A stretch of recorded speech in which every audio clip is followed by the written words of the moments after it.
उस वक्त तक जो भी कोई उन पत्थरों के ऊपर ठोकर लगाता था या उनको किसी तरह का भी निशान लगाता था तो उसके पत्थर के उस निशान में से खून बहने लगता था। इसी हाई कोर्ट का एक जज जो कि हिंदू था और उसे एक मुस्लिम लड़की से इश्क हो जाता है। इस मकाम के ऊपर वो जगह हुआ करती थी जहाँ पर सिखों का आपस में शादी का सिस्टम होता है, मतलब कि एक दूसरे को मंगलसूत्र पहनाया जाता है या जिस तरह भी उनका हिंदुओं का जो रवाज था शादी करने का। इस जगह को आपने बोलना नहीं है क्योंकि उन बारातियों के साथ इस जगह का बड़ा ख़ास और गहरा ताल्लुक है जो कि पत्थर बन गए थे। ये वो जगह है जहाँ पर आज से 200 साल कबल इस एरिए के अंदर सिखों की हाई कोर्ट हुआ करती थी, जहाँ पर बहुत बड़ी अदालतें लगा करती थी और बहुत बड़े बड़े फैसले इस जगह पर किए जाते थे। ये एक झील हुआ करती थी जिस झील के ऊपर से कश्तियाँ चला करती थी और कश्तियों के ज़रिए से इस तरफ से आने वाले लोग जितने भी थे यहाँ से जो बाजार से गुजर के आगे हाई कोर्ट की तरफ जाते थे तो वो लोग यहाँ से कश्ती का इस्तेमाल करते थे। एक तो ये है कि इसको इसलिए मूर्तियों का दिहाड़ा कहा जाता है कि यहाँ पर जो लोग पत्थर बन गए थे, जो बारात पूरी की पूरी पत्थर में तब्दील हो गई थी, तो उसकी मूर्तियों के ऊपर से इस जगह का नाम मूर्तियों का दिहाड़ा रखा गया। यहाँ पर सिखों के दौर का लगा हुआ ये पाइप अभी तक मौजूद है, पत्थर से बना हुआ ये नावा है।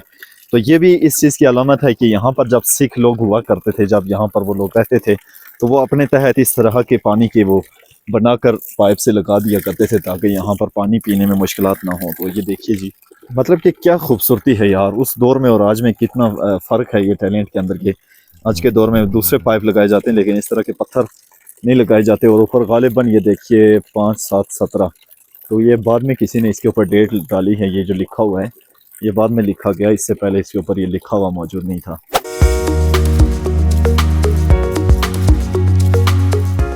ये जगह जो आप देख रहे हैं ये किसी दौर में बहुत बड़ा शहर हुआ करती थी। सन 1812 यानी कि आज से 2 सदियां कबल की बात अगर करते चले तो यहाँ अंदर एक बहुत बड़ा शहर हुआ करता था और इस जगह पर बहुत बड़ी आबादी हुआ करती थी। सन 1812 से मैं इस कहानी को क्यों शुरू कर रहा हूँ क्योंकि सन 1812 की इस जगह के साथ बहुत ही दिलचस्प कहानी जुड़ी हुई है। मतलब कि अगर आप यहाँ से इस नीचे वाले एरिया को देखेंगे तो ये एरिया सारे का सारा उस वक़्त यानी 1812 की दुहाई में यहाँ पे शहर हुआ करता था और ये जगह सारी आबाद हुआ करती थी। ये वो मकाम है जहाँ पर 1812 के अंदर पूरी एक बारात यानी कि कुल 111 लोग उस बारात के अंदर शरीक थे जो कि सारे के सारे इस मकाम पर पत्थर में तब्दील हो जाते हैं। साल सन 1992 तक इससे कबल यहाँ पर वो पत्थर मौजूद हुआ करते थे और उन पत्थरों के ऊपर ठोकर लगाने के बाद उनमें से खून बहता था और बाकायदा एहसास होता था कि ये अब भी जिस्म इनका साबित है और अब भी ये लोग शायद कि एक इंसान की मानित हैं। मगर उन 112 लोगों की उस बारात के साथ हुआ क्या था, वो पत्थर कैसे बन गए थे,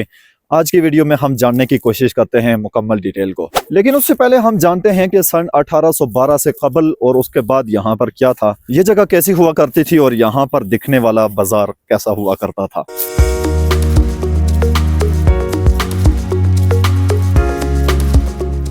आज से 200 साल पहले बनने वाले घरों की भी शेड यही हुआ करती थी और इसी तरह के घर कच्चे घर बना करते थे उस वक्त। लेकिन उस वक्त इनके ऊपर टीन नहीं हुआ करता था बल्कि मट्टी के साथ इसकी छतें डाली जाती थी और फिर सिर्फ एक ही नहीं बल्कि बड़ी तादाद के अंदर यहाँ पर घर मौजूद हुआ करते थे।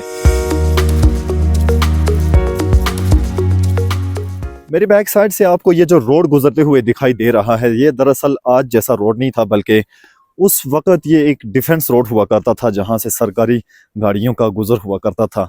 उसकी मेन वजह क्या है और इस रोड की इस खस्ता हाली की आज की ये हालात क्यों है, इसी के हवाले से हम काफ़ी सारी डिटेल आपको देने वाले हैं। आज से 200 साल यहाँ पर सिखों और हिंदुओं की बड़ी आबादी हुआ करती थी। यहाँ पर एक बाज़ार हुआ करता था जिसमें बड़ी तादाद में लोग यहाँ पर रिहाइश पजीर थे और यहाँ पर एक बाज़ार कायम था जिसके अंदर से लोग शॉपिंग किया करते थे और ज़रूरियात की चीज़ें यहाँ से लिया करते थे। इस जगह का जो नाम है वो है, इस जगह का नाम मूर्तियों का दिहाड़ा यानी कि मूर्तियों का दिहाड़ा। अब इस नाम का हम कुछ खास माना तो नहीं ले सकते लेकिन यहाँ से हमें 2 चीज़ें समझ आती हैं। एक तो ये है कि इसको इसलिए मूर्तियों का दिहाड़ा कहा जाता है कि यहाँ पर जो लोग पत्थर बन गए थे, जो बारात पूरी की पूरी पत्थर में तब्दील हो गई थी, तो उसकी मूर्तियों के ऊपर से इस जगह का नाम मूर्तियों का दिहाड़ा रखा गया। या फिर यहाँ पर एक वजह यह भी हो सकती है कि उस वक्त ये जो मकाम है इस मकाम के ऊपर यहाँ पर बाजार हुआ करता था और इसी बाजार के अंदर बड़ी तादाद में दुकानें हुआ करती थी ऊपर नीचे की तरफ।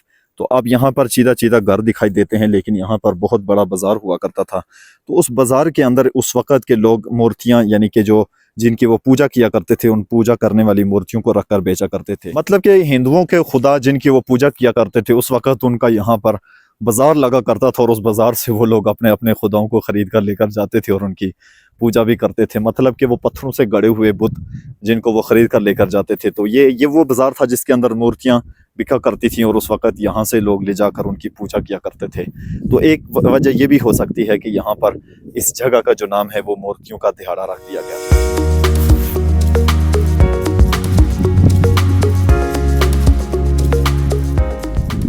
तो इस बाज़ार को इतनी अहमियत क्यों दी जाती थी, इतना ज़्यादा ये बाज़ार क्यों अहमियत का हामिल था कि इस बाज़ार के अंदर यहाँ पर मूर्तियाँ भी बिकती थी और बहुत सारे काम यहाँ पर किए जाते थे। तो उसकी वजह बुनियादी जो है वो ये है कि ये रोड जो है उस वक्त डिफेंस हुआ करता था और इस रोड के डिफेंस होने की वजह भी एक बड़ी ख़ास है।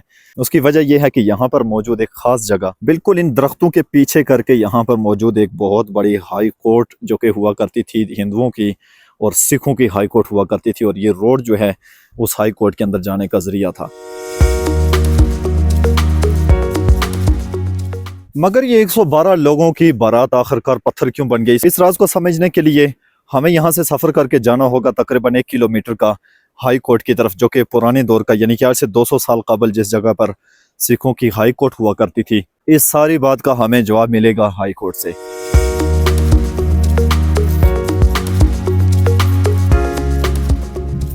तो भाई आज के दिन इस सारे सफ़र को तय करने के लिए मेरे पास मौजूद है खाने पीने के लिए सिर्फ और सिर्फ ये एक जूस का डब्बा है और कुछ बिस्किट्स हाफ रोल यहाँ पर मेरे पास मौजूद हैं। तो देखते हैं इसमें हम कितना चल सकते हैं और कितना आज का सफ़र हो सकता है। तो भाई देख रहे हैं आप इतना बड़ा मलबा पत्थरों का यहाँ पर ढेर मौजूद है। तो यही पत्थर जो हैं वो किसी दौर में यहाँ से डिफेंस रोड गुजरा करती थी जहाँ से दिन रात ट्रैफिक चला करती थी। मगर ये सब आखिर ख़त्म कैसे हो गया, इसकी इस फना होने का क्या सबब बन रहा है, हम हाई कोर्ट से मुड़ते हैं और इसके बारे में भी बात करते हैं। और ये नाला जिस पर आप एक लकड़ी से बना एक छोटा सा पुल आज देख रहे हैं, उस दौर में ये पुल नहीं हुआ करता था बल्कि यहाँ पर पूरी एक झील हुआ करती थी जिस झील के ऊपर से कश्तियाँ चला करती थी और कश्तियों के जरिए से इस तरफ से आने वाले लोग जितने भी थे यहाँ से जो बाजार से गुजर के आगे हाई कोर्ट की तरफ जाते थे तो वो लोग यहाँ से कश्ती का इस्तेमाल करते थे इस नहर को पार करने के लिए। तो फिर कश्ती के जरिए से इस नहर से चढ़कर ऊपर जाते थे, जिसमें आज पानी की कंडीशन देखिए कितनी कम रह गई है, थोड़ा सा पानी यहाँ पर मौजूद है और फिर हर तरफ यहाँ पर पत्थर ही दिखाई देते हैं, इसके अलावा और कोई चीज़ यहाँ पर मौजूद नहीं है।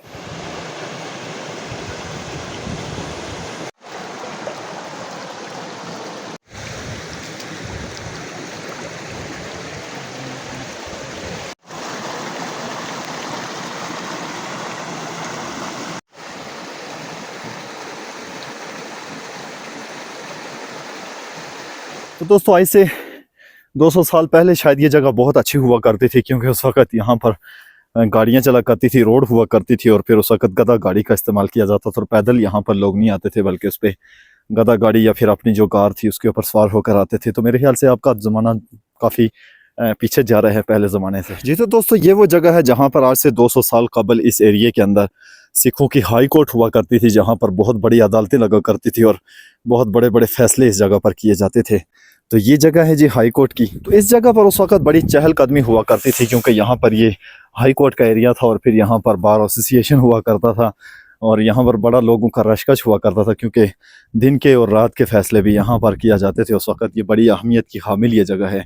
तो इसलिए इस जगह को हाई कोर्ट, और आज भी पाकिस्तान का जो हिस्सा है उसके अंदर इस जगह का नाम जो सरकारी तौर पर रजिस्टर है वो अब भी उसी हाई कोर्ट के नाम पर है। इस जगह पर ये जितना भी काम किया गया है, जितना भी ये घर तामीर हुआ है और जितना भी ये आगे जो एरिया है वो सारा काम किया गया है, सारा सन 2000 के अंदर आकर हुआ है। उससे पहले यहाँ पर यह जगह बिल्कुल वीरान रही है और आज तक इस जगह पर किसी तरह की कोई आबादी यहाँ पर नहीं हुआ करती थी।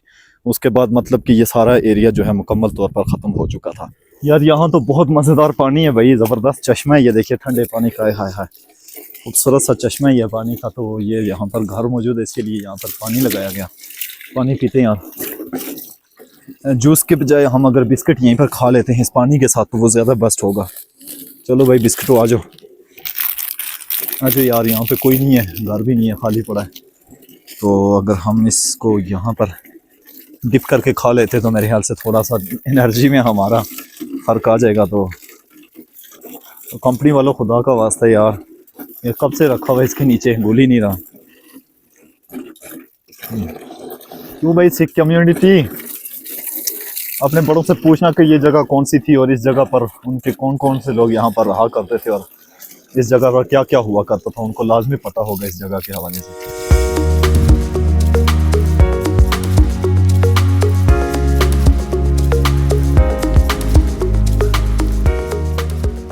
तो भाई ये जगह आखिरी जगह है जिसके बारे में हम आज जान पहचान हासिल करेंगे। तो इस जगह को आपने बोलना नहीं है, क्योंकि उन बारातियों के साथ इस जगह का बड़ा ख़ास और गहरा ताल्लुक है जो कि पत्थर बन गए थे। तो इस जगह के बाद हम जाते हैं उसी मौजू के ऊपर वापस जहाँ से हमने इस काम को शुरू किया था कि वो लोग सारे के सारे यहाँ पर पत्थर बन गए थे। तो आखिर क्या वजह थी? इस जगह का उस चीज़ के साथ बहुत गहरा ताल्लुक है, आपने आखिर तक इस जगह को याद रखना है। ये जगह जहाँ पर आप देख रहे हैं कि एक चश्मा है पानी का, यहाँ से खूबसूरत सा चश्मा नीचे आ रहा है। पानी बहुत कम है यहाँ पर, सूख चुका है, थोड़ा सा पानी यहाँ पर बाकी है, वगरना यहाँ पर पूरे एरिया के अंदर पानी ही होता है। तो इस जगह का ख़ास ताल्लुक इस वाक़े से क्या है कि ख़ास इस मकाम के ऊपर वो जगह हुआ करती थी जहाँ पर सिखों का आपस में शादी का सिस्टम होता है, मतलब कि एक दूसरे को मंगलसूत्र पहनाया जाता है, या जिस तरह भी उनका हिंदुओं का जो रवाज था शादी करने का। तो ये जगह एक बहुत मखसूस जगह थी। उस वक़्त यहाँ पर एक बहुत बड़ा हाल तामीर होता था जिसके अंदर वो सारे फेरे जो लगाते हैं उस शादी के दौरान, तो वो फेरे लगवाए जाते थे। तो यहाँ पर वो सारे के सारे फंक्शन अटेंड किए जाते थे। ये बिल्कुल हाई कोर्ट के साथ जुड़ी हुई ये जगह है और यहाँ पर वो सारे मामला किए जाते थे जो एक शादी करने के लिए जोड़ा अपनाता है सारा कुछ। तो वो सारे के सारे सिस्टम इसी जगह पर हुआ करते थे। ये सारी की सारी जगहें अब ख़त्म हो चुकी हैं। इन जगहों पर आपको आज कोई आसार नहीं मिलेंगे, कोई पता नहीं चलेगा कि क्या वाकई में ऐसा यहाँ पर कुछ हुआ होगा, लेकिन हकीकत में ऐसा था।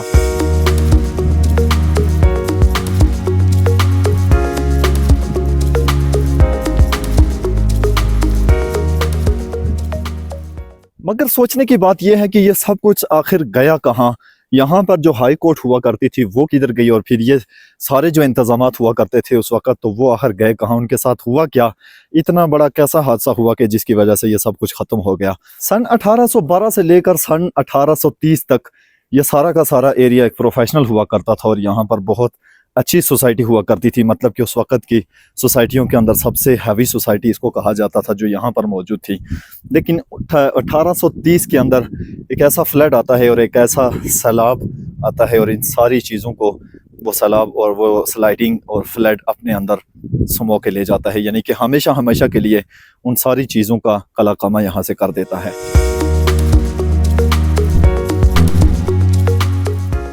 मतलब कि 1830 से कबल यहाँ पर बहुत हैवी शहर हुआ करता था जो कि उसी फ्लड की ज़द में आकर मुकम्मल तौर पर नेस्त नाबूद हो गया और ख़त्म हो गई हर चीज़। उसके बाद ये दरख्त उगना शुरू हुए और आज ये एक वसी जंगल की सूरत में यहाँ पर मौजूद हैं, वगरना इससे कबल यहाँ पर जंगल नुमा कोई चीज़ नहीं थी और यहाँ पर कम्प्लीटली एक शहर था और आबादी थी चारों तरफ और यहाँ पर अच्छी चहलकदमी हुआ करती थी, लोग आबाद हुआ करते। बिल्कुल इसी हाई कोर्ट से सामने के तरफ अगर आप देखेंगे तो यहाँ पर एक बहुत बड़ा गांव दिखाई देगा जो कि खासे रकबे पर फैला हुआ है। यहाँ पर चीदा चीदा घर आपको देखने को मिलेंगे, चंद एक घर यहाँ पर बने हुए। तो ये उस वक़्त का बाज़ार हुआ करता था जिसे हाई कोर्ट के नाम से ही मंसूब किया जाता था, यानी कि हाई कोर्ट बाज़ार। तो यहाँ पर भी उसी तरह से मूर्तियाँ बेची जाती थी और उसी तरह से यहाँ पर सारे सिस्टम हुआ करते थे बाज़ार के अंदर। जिस तरह के पीछे मूर्तियों के दिहाड़ा का जगह है तो उस तरह का यहाँ पे भी बाज़ार हुआ करता था। और फिर 1830 की एक शाम, उसी साल की एक शाम ऐसी थी कि जब ये फ्लड आता है और इसी गांव और इसी शहर को सारे को नेस्तो नाबूद कर देता है और इसे पत्थरों के अंदर तब्दील कर देता है। तो उस वक़्त से ये पत्थर जो है यहाँ पर मौजूद हैं। ये नाला बन चुका है जो कि यहाँ पर पहले एक दरिया हुआ करता था जिसको कश्तियों के ज़रिए से पार किया जाता था और हाई कोर्ट में आने वाले लोग कश्ती के ज़रिए से उसमें बैठकर चढ़कर ऊपर आते थे। तो वो सारे सेटअप जो हैं वो मुकम्मल तौर पर ख़त्म हो गए और उसके बाद ये सारे इलाके जो हैं वो एक जंगल और पहाड़ी इलाके के अंदर।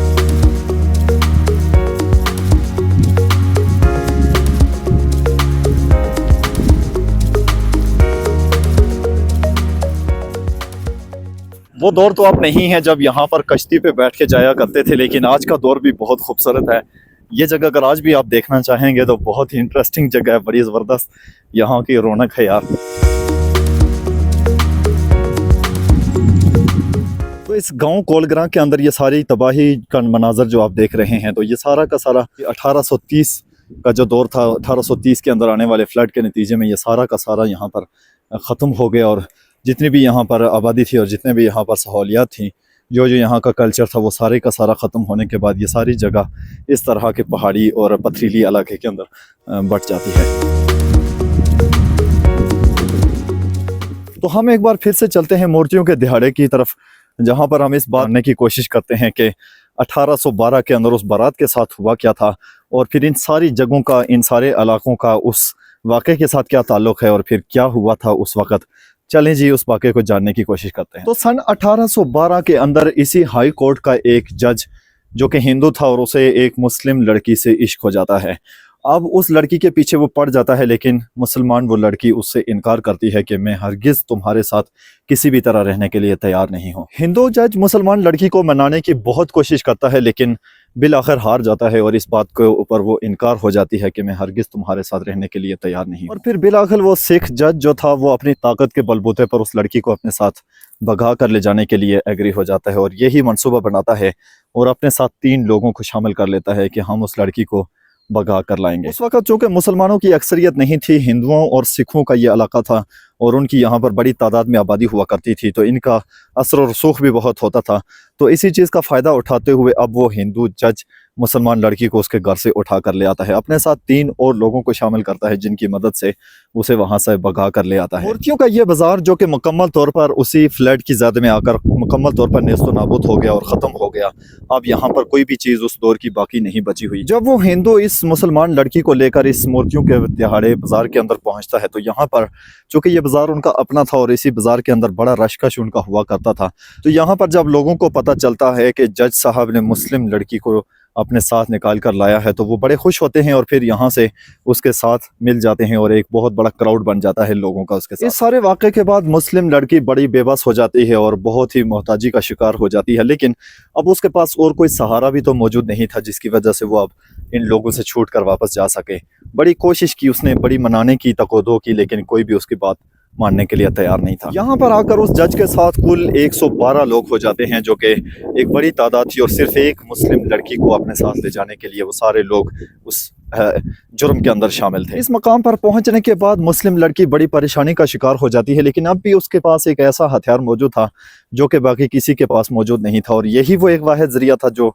इस्तेमाल करके वो अपनी जान यहाँ से बख्शवा सकती थी और अपने आप को बचा सकती थी। तो अब चूँकि हाई कोर्ट का एरिया बिल्कुल करीब पहुँच चुका था और यहाँ से थोड़ा सा वक्त गुजरने के बाद वो उसको उसी जगह पर पहुँचा देते जहाँ पर उसकी शादी रचाई जाती, जहाँ पर उसके साथ उसके जो बंधन था वो बांधा जाता। तो यहाँ पर पहुँचने के बाद लड़की खासी घबरा गई और फिर उसने अल्लाह ताला से यहाँ पर दुआ की कि या अल्लाह आज के इस वाक़े से मुझे महफूज रखना, मैं सिर्फ तुझ पर ईमान लाती हूँ और तेरी ही इबादत करती हूँ, लिहाजा आज मुश्किल वक्त में फंस चुकी हूँ तो बस सिर्फ तेरा ही सहारा है कि जो मुझे इस वक्त नजात दे सकता है। अब इस मुस्लिम लड़की की यह दुआ करना थी कि उसके बाद कुछ ऐसा हो जाता है जो कि बिल्कुल नाकाबिल फ़हम था, बिल्कुल यकीन उस पर नहीं आता, लेकिन ऐसा वाकई में हुआ कि वो तमाम के तमाम जितने भी बाराती थे, जितने भी उस लड़की को लेकर जाने वाले लोग थे, उनमें से तकरीबन 109 लोग मुकम्मल तौर पर पत्थर बन जाते हैं, मगर 4 लोग अभी भी बिल्कुल सही और सालिम होते हैं। उनमें से एक वो जज खुद था और दूसरा वो 3 लड़के थे जो कि उसने अपने साथ रखे हुए थे और शुरू से ही उसे घर से लेकर अब तक अपने साथ रखने में कामयाब था। वो चारों के चारों अब भी बचे हुए थे। इस लड़की ने उन चारों को अब भी मौका दिया कि तुम्हारे पास अब भी सुधरने का वक़्त है, अब भी तुम्हारे पास मौका है कि तुम अपने आप को इस गलीज़ हरकत से बचा सको। लेकिन उस जज का उस वक्त भी यही कहना था कि मैं जो काम करने के लिए आया हूं वो मैं पूरा करके रहूंगा और फिर मैं इस काम से किसी सूरत पीछे हटने वाला नहीं हूं। मगर फिर देखते ही देखते वो बाकी के 4 लोग भी उसी जगह पर खड़े खड़े पत्थर के अंदर तब्दील हो जाते हैं और ये लोग पत्थर बनने के बाद, उस लड़की को आज़ादी मिलने के बाद वो अपने घर चली जाती है और इन लोगों के पत्थर बनने के बाद यानी कि 1812 से लेकर 1830 तक ये जितना भी अरसा गुजरा, इस अरसे के दौरान ये लोग यहाँ पर पत्थर बने खड़े रहे। और कहा यह जाता है कि इस दौरान यानी कि जब तक वो पत्थर यहाँ पर मौजूद रहे, इस जगह पर कायम रहे, उस वक्त तक जो भी कोई उन पत्थरों के ऊपर ठोकर लगाता था या उनको किसी तरह का भी निशान लगाता था तो उसके पत्थर के उस निशान में से खून बहने लगता था, यानी कि ताज़ा खून बहता था, जो कि यूँ महसूस होता था कि या फिर इन लोगों के जिस्म जो हैं वो अभी तक सलामत हैं ताकि इन्हें तकलीफ और इन्हें इबरत का निशाना बनाया जा सके। सन 1812 से लेकर सन 1830 तक ये लोग जो कि पत्थर बन गए वो वहीं पर पत्थर की सूरत में रहे और इनका यही इंजाम रहा। लेकिन सन 1830 के अंदर जो फ्लड आया, जिस वक्त ये सारा का सारा इलाका फ्लड की सूरत में तबाह और बर्बाद हो गया, तो उस फ्लड के अंदर सारी की सारी मूर्तियां बह गईं और ख़त्म हो गईं, सिवाय उन 4 मूर्तियों के जो कि आखिर पे मूर्तियां बन गई थी। ये वो मकाम है, ये वो जगह है जहाँ पर वो लोग 4 मूर्तियां जो कि 1830 से लेकर सन 1992 तक उन 4 लोगों की मूर्तियां यानी कि उन 4 लोगों के पत्थर यहाँ पर मौजूद रहे और इस जगह पर उनके पत्थर लोगों ने, बहुत सारे लोगों ने देखे इस सदी के अंदर भी। मेरी पैदाइश 1995 की है, लेकिन 1998 से पहले जितने भी लोग थे, जो लोग सोच रखते थे, उन सब लोगों को पता है कि यहाँ पर उन 4 लोगों के मुजस्समे आज भी मौजूद थे। लेकिन 1992 में एक ऐसा हादसा होता है कि जिसके अंदर वो सारी की सारी मूर्तियाँ भी ख़त्म हो जाती हैं। उससे कबल वो चारों मूर्तियाँ यहाँ पर मौजूद थी और उनके ऊपर जो भी वहाँ पर उनके निशान लगाता था और उनको चोट लगाता था, उस चोट के अंदर से खून उनका निकलता था और बाकायदा पता लगता था कि ये एक जीती जागती लाशें यहाँ पर मौजूद हैं। सन 1992 में एक बार फिर से कश्मीर के अंदर सैलाब आता है और फिर से इस इलाके के अंदर एक बहुत बड़ा फ्लड आता है, जिसकी जद में आकर वो चारों की चारों मूर्तियाँ भी ख़त्म हो जाती हैं। उसके बाद यहाँ पर जितने भी आसार कदीमा थे, जितने भी इस फ्लड के बाद जो पुरानी यादाश्त बची हुई थी, जो पुरानी चीज़ें थी, वो सारी की सारी ख़त्म हो जाती हैं और यहाँ पर अब कोई भी चीज़ मौजूद नहीं है सिवाय पत्थरों के बने हुए इन पाइपों के।